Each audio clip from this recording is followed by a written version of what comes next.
오늘은 아들을 내어준 아버지의 마음이라는 제목으로 함께 말씀을 나누겠습니다. 웨스터민스터 소요리 문답을 보시면요, 사람의 제일 되는 목적이 맨 처음에 나옵니다.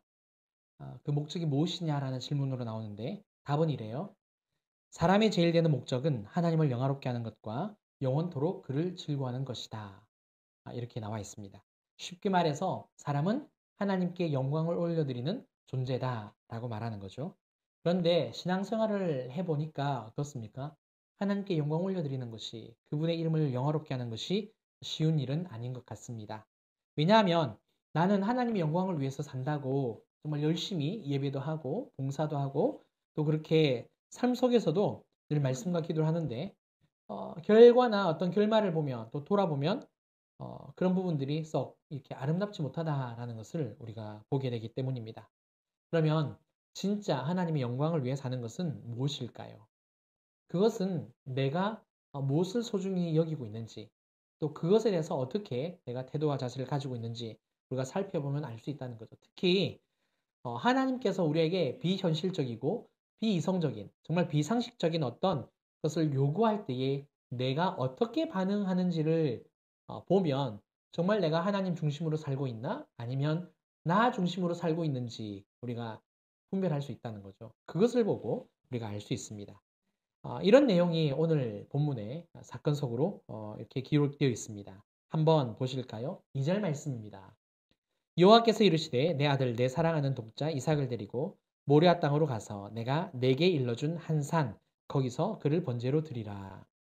하나님은 아브라함에게 이삭을 아들로 주신 후에 한 10년 정도 흐르고 난 후에 아브라함을 시험을 하십니다. 이삭을 번제물로 바치라는 명령이죠. 여기서 하나님께서 쓰시는 표현이 굉장히 독특해요. 이삭에 대해서 뭐라고 말씀을 하셨냐면 내 아들, 또 내 사랑하는 독자, 그리고 이삭이라고 이렇게 이야기를 하고 있습니다. 이 말은 아브라함이 이삭을 굉장히 사랑하고 있다라는 이야기죠, 그죠? 예, 그것을 하나님이 지금 대변해주고 있는 겁니다.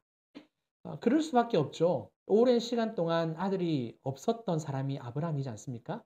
그러니까 지금 우리 시대는 이제 아들보다 딸을 더 이렇게 좋아하는 시대가 되어졌지만 이스라엘은 지금도 남자아이를 이렇게 우선적으로 여깁니다. 예, 유산을 이렇게 이어받고 기업을 이어받는다라는 어떤 그런 아직 사상들이 남아있기 때문에 어, 남자아들을 이렇게 아들을 더 중요시 여기는 그런 문화가 아직까지도 이어지고 있죠. 그러다 보니까 아브라함도 아들을 얼마나 기다렸습니까? 근데 겨우겨우 얻었습니다. 백세에 얻은 아들이죠. 또 하나님의 언약을 통해서 받은 아들입니다. 그런데 주실 때는 언제고 이제는 번제로 바치라고 말씀을 하시는 거죠. 아무리 하나님께서 주신 아들이지만 어느 부모가 아들을 칼로 이렇게 찌르겠습니까? 각을 떠서 피를 받아서 피를 받아야 되거든요. 피를 받고 또 불에 태워서 제사를 드릴 수 있겠습니까? 그러나 하나님 아버지인 그 하나님은 그 아버지인 아브라함의 마음을 아시는지 모르시는지 이삭을 번제로 바치라라고 명령을 하십니다. 자, 그러면 만약 이런 상황 속에서 내가 아브라함이라면 내가 아브라함이라면 어떻게 반응을 할까? 자, 요즘 상황을 한번 제가 각색을 좀 해볼게요. 부모로서 자녀를 정말 귀하게 키웠습니다. 근데 그 자녀가 외국으로 선교행을 갔다 왔어요. 갔다 왔는데 하는 말이 뭐냐면 결혼 안 하겠다. 평생 내가 선교사로 가서 살겠다. 그렇게 혹시 대답을 한다면 어떤 생각, 어떤 마음이 들까요? 극단적인 경우이기는 한데요. 만약 선교 그 불모지에서 내가 순교의 제물로 정말 설 각오가 되어 있다. 그런 말을 혹시 우리가 듣는다면 또 우리의 마음은, 기분은 어떨까? 한번 생각해 보셨으면 좋겠습니다. 대표로 제가 대답을 해볼게요. 안 될 것 같아요. 인간적인 마음에 어디를 가겠다고. 예, 저도 막 말릴 것 같습니다. 자, 그러면 이제 본문에서 나타난 아브라함의 반응을 한번 살펴볼게요. 3절입니다. 아브라함이 아침에 일찍 일어나 나귀의 안장을 지우고 두 종과 그의 아들 이삭을 데리고 번제에 쓸 나무를 쪼개어 가지고 떠나 하나님이 자기에게 일러주신 곳으로 가더니 아브라함은요 아무 말 없이 하나님의 말씀에 순종합니다. 3일 길을 걸어간 후에 종들에게 기다리게 하죠. 그리고 이삭과 함께 다시 그 산을 올라갑니다. 모리아에 있는 한 산을 올라가죠. 그리고 번제를 드리러 갑니다. 하나님의 시험도 사실 이해가 되질 않죠. 그렇죠? 그런데 상식적으로 맞지 않는 아브라함의 행동도 이해가 안 되는 것을 우리가 알 수 있습니다. 원체 이 말씀을 들어서 그냥 그런가 보다라고 뭐 여기고 있기는 하지만 아무튼 현 상황에 딱 놓고 보면 정말 말도 안 되는 상황이라는 것을 알 수 있습니다. 그러면 이삭을 사랑한 이 아브라함은 이렇게 행동한 이유가 무엇일까? 왜 하나님 말씀 그대로 순종하고 있는가? 그것은 바로 믿음 때문이죠. 어떤 믿음입니까? 하나님께서 이 이삭을 아들을 다시 살릴 것이라는 믿음. 이 믿음이 아브라함에게 있었습니다. 그것을 가르쳐주는 말씀이 나와요. 히브리서 11장 17절입니다. 함께 한번 읽어볼까요? 좀 길기는 하지만 그래도 읽어보겠습니다. 시작. 아브라함은 시험을 받을 때에 믿음으로 이삭을 드렸으니 그는 약속을 받은 자로 돼 그 외아들을 드렸느니라. 그에게 이미 말씀하시기를 내 자손이라 칭할 자는 이삭으로 말미암음이라 하셨으니 그가 하나님이 능히 이삭을 죽은 자 가운데서 다시 살리실 줄로 생각한지라. 비유컨대 그를 죽은 자 가운데서 도로 받은 것이니라. 아멘. 자, 하나님께서 이삭을 통해서 누가 나온다고요? 후손들이 나올 거다라고 이야기를 하셨어요. 자, 이 말은 뭘 말합니까? 이삭이 죽는 일이 있어도 다시 살아난다라는 거죠. 분명 결혼을 해서 자녀가 생긴다라는 그런 이야기지 않겠습니까? 그거를 깨달은 거예요. 그래서 자신이 죽이더라도 다시 살려주실 것을 믿은 겁니다. 왜 그렇게 그럼 생각하고 믿었느냐? 하나님의 약속이기 때문에. 하나님께서 약속하셨기 때문에 믿은 거죠. 바로 하나님의 언약 때문입니다. 그런데 단순히 약속만 믿고 이렇게 행동한 것은 아닙니다. 그 이면에 또 다른 이유가 하나 더 있어요. 그게 뭐냐? 바로 하나님의 신실하심이요. 약속을 하시는 하나님이신데 그 약속을 지키시는 신실한 하나님이라는 것을 아브라함이 이미 알고 깨달았던 거죠. 한번 생각을 해보세요. 갈대아 우르에서 부르신 그날부터 이삭을 번제로 바치는 이 순간까지 경험을 하잖아요. 어느 누가 갈대아 우르에서 찾아오신 그 하나님의 말씀을 듣고 자기 고향을 자기 아버지의 집을 떠나겠습니까? 낯선 곳으로 누가 여행을 하겠습니까? 낯선 곳에서 누가 정착을 하겠습니까? 우리도 한번 생각해 보세요. 밤이나 밤중에 꿈이나 환상 가운데 정말 마게도냐로 와서 우리를 도우라 하는 것처럼 하나님이 딱 나타나셔서 너는 유럽으로 가라. 너는 아시아로 가라. 너는 저기 남극으로 가. 그런 말씀을 하신다라면 일어나서 남편에게 아내에게 이야기를 먼저 하겠죠. 내가 이상한 꿈을 꾸었다고. 근데 그게 진짜일까? 해석하는 사람이 더 흥분하겠죠. 개꿈이라고. 보통 우리는 그렇게 그냥 받아들인단 말입니다. 근데 아브라함은 그렇게 여기지 않았다는 거죠. 따라갔다는 겁니다. 갈 바를 몰라 방황하기도 했지만 그래도 순종을 했다는 거죠. 뭘 말합니까? 그 신실하신 하나님을 알았다는 거죠. 그리고 믿었다는 겁니다. 따라서 아브라함이 이삭을 매우 사랑했음에도 불구하고 하나님께 순종한 이유는 무엇이냐? 다시 살려주실 것이라는 그 믿음이 있었기 때문에. 그런데 이 믿음은 어디에서 기초한다고요? 하나님의 신실하심에 기초하는 믿음이기 때문이었습니다.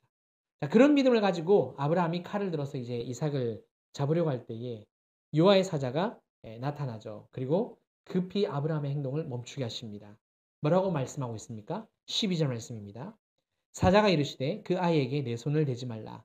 그에게 아무 일도 하지 말라.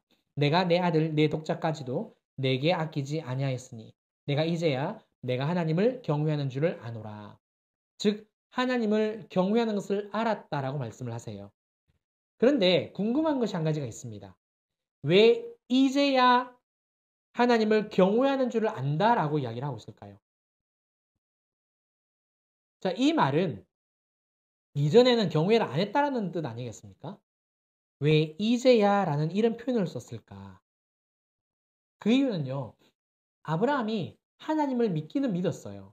믿고 순종을 하긴 했지만 하나님이 얼마나 위대하신지, 하나님이 얼마나 대단하신지 아직 덜 깨달았기 때문에, 덜 압도되었기 때문에 그렇습니다.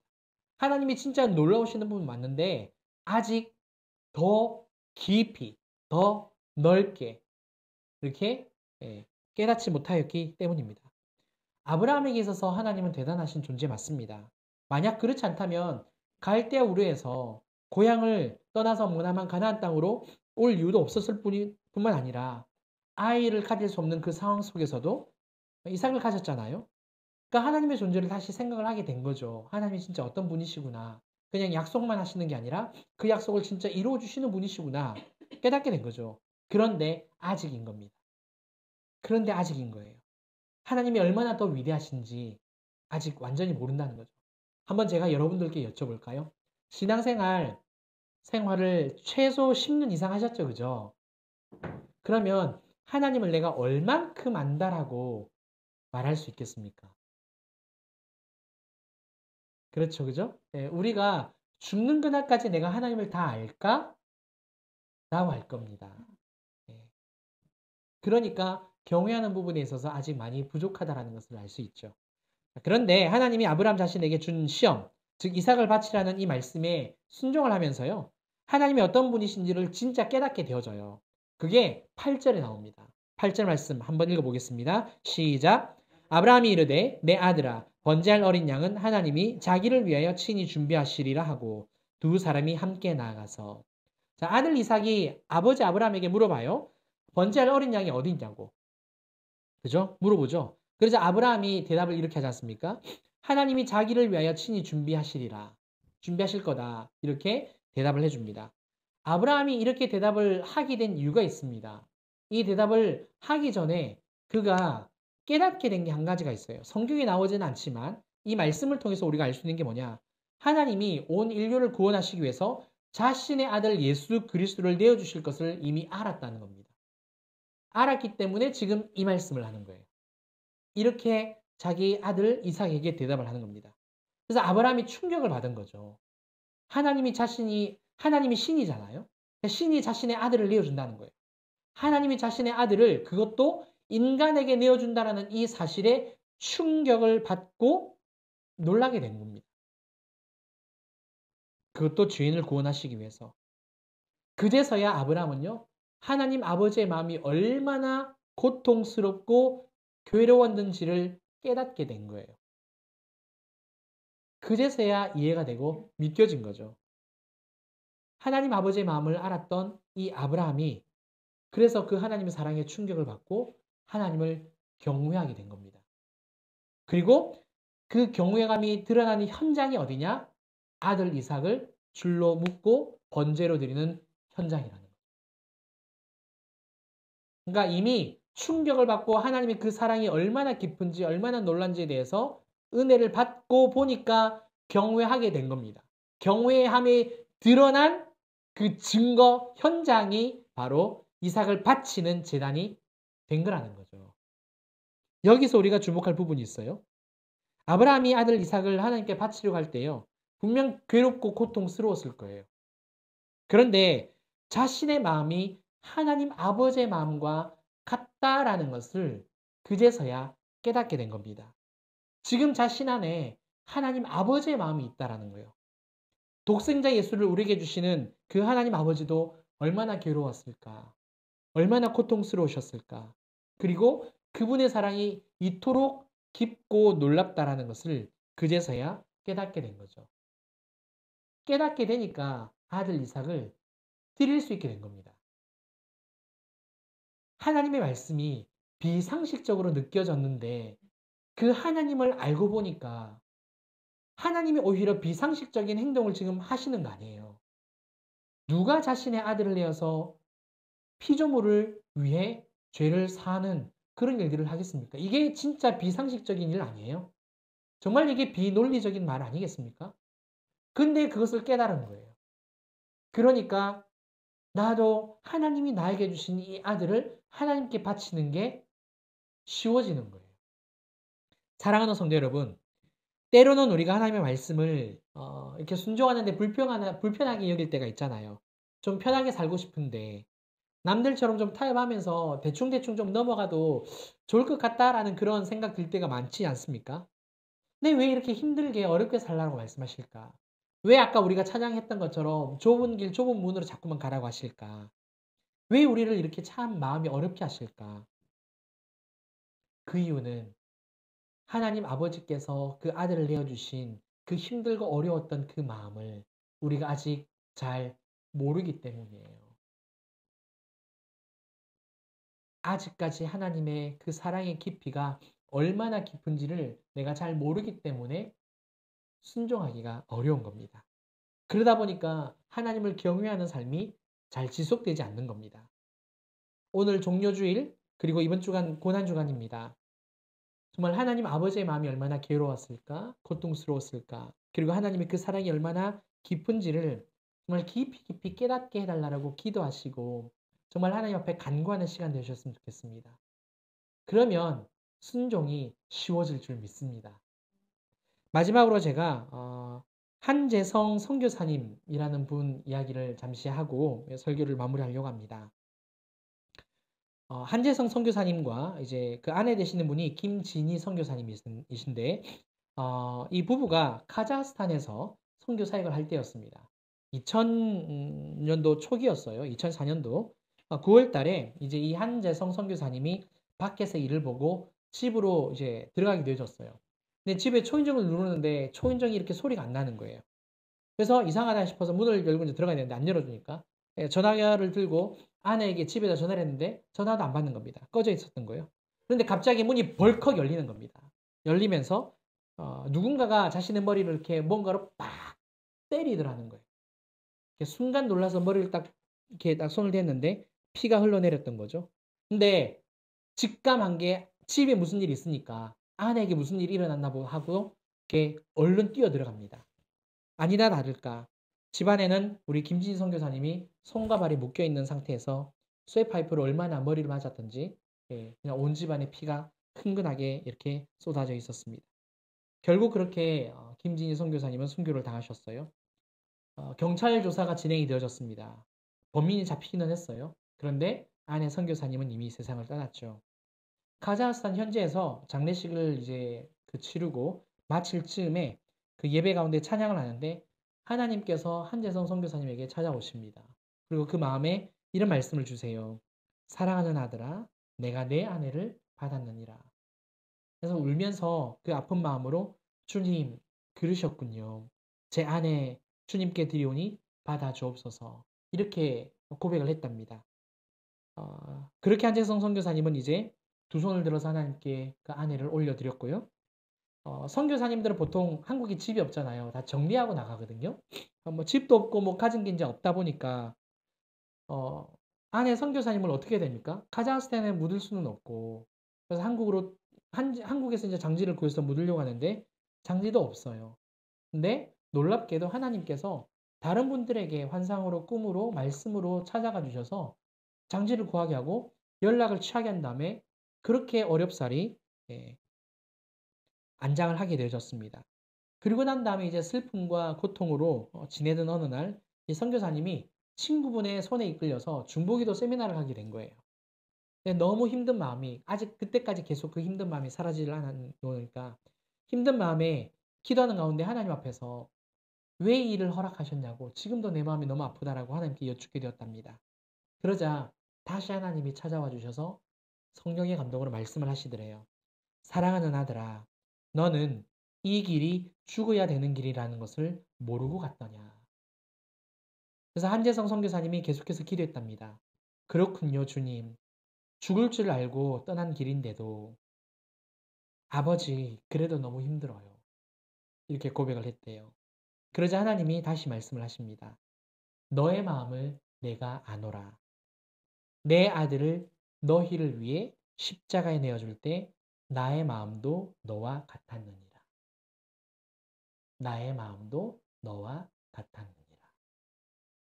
사랑하는 성도 여러분, 하나님 아버지께서는 사랑하는 독생자 예수를 이미 내어주기로 작정하셨지만 하나님 아버지도 괴롭고 고통스러우셨습니다. 아브라함을 위해서, 한재성 선교사님을 위해서, 그리고 지금 여기에 앉아 계시는 여러분들과 저를 위해서, 또 유튜브를 통하여서 설교를 들으시는 우리 성도님들을 위해서 예수님을 십자가에 내어주실 때 하나님도 그렇게 힘드셨어요. 뿐만 아니라 예수님과 함께 하나님 아버지의 마음과 그 말할 수 없는 그 깊은 사랑까지 우리에게 주셨다는 겁니다. 무엇을 바라셔서 그렇게 하셨을까요? 무엇을 원해서? 바로 내 마음이요. 내 영혼이요. 하나님 아버지의 마음을 아는 내 마음을 하나님께서 받고 싶으셨던 거예요. 하나님 아버지의 마음을 알아서 하나님의 그 고통이, 그 어려움이 어떤지를 내가 깨달아서, 성령 안에서 깨달아서 그 성령 안에서 다시 하나님, 이 마음을 제가 주님께 올려드립니다. 이것을 받고 싶으셔서. 이 마음을 하나님께 드리면 우리 삶이 저절로 순종하는 삶이 되거든요. 왜? 하나님의 마음을 알게 되었으니까. 따라서 고난주간 동안 하나님 아버지의 마음을 많이 많이 묵상하셨으면 좋겠습니다. 다른 거 많이 묵상하기보다 하나님 아버지의 마음이 어떠셨을까? 그것을 많이 묵상하시고, 그래서 그 마음을 알아서 하나님, 그 마음을 제 마음 담아 올려드립니다. 고백하시고 그렇게 주님과 한 주간 정말 깊이 깊이 동행하는 참 복된 고난주간 되시기를 주님의 이름으로 축원합니다. 아멘. 사랑과 내가 풍성하신 하나님 아버지 은혜를 감사합니다. 오늘 종료주일 맞이하고 하여서 진실로 하나님 앞에 복된 예배 올려드리고 또 주님의 살과 피를 나누는 하나님 성찬식을 행하였습니다. 하나님 오늘 주신 말씀 꼭 기억하여서 우리 하나님 아버지의 마음과 그 사랑이 얼마나 깊고 넓은지 또 그것을 우리에게 주심으로 말미암아 우리가 깨닫기를 원하시는 또 우리의 마음을 받고 싶어 하시는 그 주님의 마음을 우리가 더욱더 알아 이제는 우리 마음을 드리는 삶이 되게 하여 주시고 하나님의 뜻에 따라 온전히 순종하는 삶이 될 수 있도록 주님 역사하여 주시옵소서. 주님의 살과 피를 항상 먹고 마시는 삶이 되게 하여 주셔서 우리의 영이 날마다 자라나 아버지 하나님 진실로 하나님께 영광 올려드리는 복된 인생 될 수 있도록 또 참으로 귀한 이 고난주간이 될 수 있도록 주님 인도하여 주시옵소서. 이 모든 것을 감사드리오며 지금은 우리 주 예수 그리스도의 은혜와 크신 하나님의 사랑과 성령님의 감화감동, 교통 충만하심이 진실로 하나님 아버지의 마음을 알고 그 사랑을 깨달아 온전히 순종하기로 결단하는 사랑하는 우리 모든 성도님들과 각 가정 일터 또 우리 진주빛 교회와 이 나라 이민족 위에 이제로부터 영원토록 함께 있을지어다. 아멘. 아멘. 주님 감사합니다.